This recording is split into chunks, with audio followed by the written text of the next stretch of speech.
Mbeumo. So where are we at with Mbeumo? I think Manchester United will remain relaxed about their situation simply because I think there's a cautious optimism that they can strike a deal with Brentford for Mbeumo still.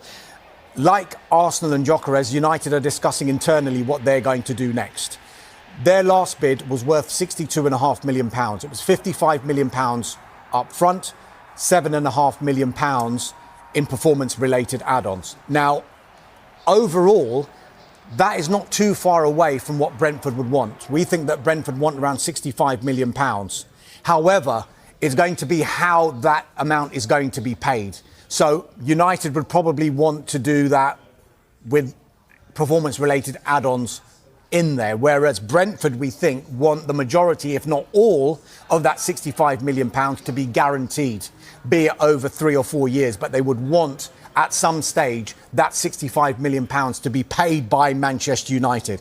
United are going to stay disciplined with this deal, as they are with most of their other transfers in this window. However, they do know that Bryan Mbeumo wants to come to Manchester United, and that could work in their favour when they're trying to do this deal. However, Brentford and their sporting director Phil Giles earlier on last month has actually told Sky Sports News that Mbeumo would be happy to stay at Brentford if this deal did not materialise. But he did admit that there is a deal to be done there.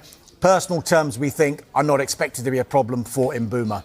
Jadon Sancho, that at the moment, despite the calls taking place in the recent weeks, Juventus have still not sent any official bid to Manchester United for Jadon Sancho. So at the moment, I know there are many reports coming out from Italy, but from what I'm told, Manchester United have not received any official bid from Juventus for Jadon Sancho. So that remains the situation at the moment. We will follow the situation. But first, we had many stories on Fenerbahce in advanced talks, and that was not true. On Jadon Sancho, Juventus, they asked about the player. It was days ago, but at the moment it's not a concrete negotiation because there is still no bid to Manchester United. So we will see what's going to happen with Jadon Sancho. There is movement. Bryan Mbeumo there. He's expected to undergo a medical this week. Talks are ongoing as Brentford are demanding £65 million, having rejected £55 million and £62.5 million.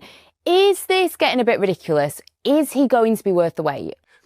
It is getting a little bit ridiculous, yeah, it is. Because it's like we've been locked arguing over like what is amounting to less than 5% of an extra boost on this deal. It seems like it's 2 or 3 million we're fighting over. It is a little bit ridiculous.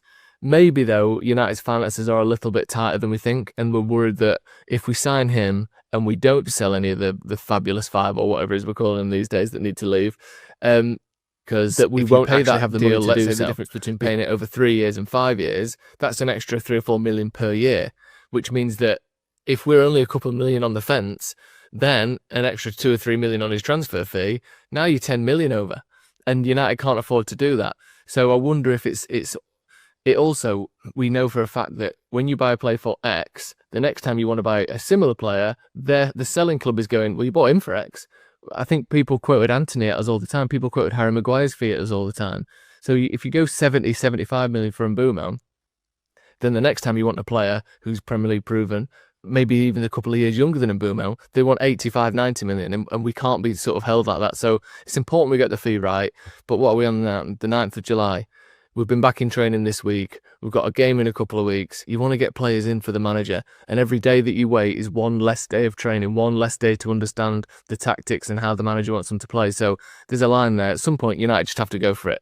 But I do understand why they're trying to get the fee and the structure of the deal in a way that suits them. Because, again, it might affect the next 2, 3, 4 years at Man United. I know it sounds like a big overstatement, but that's how things work.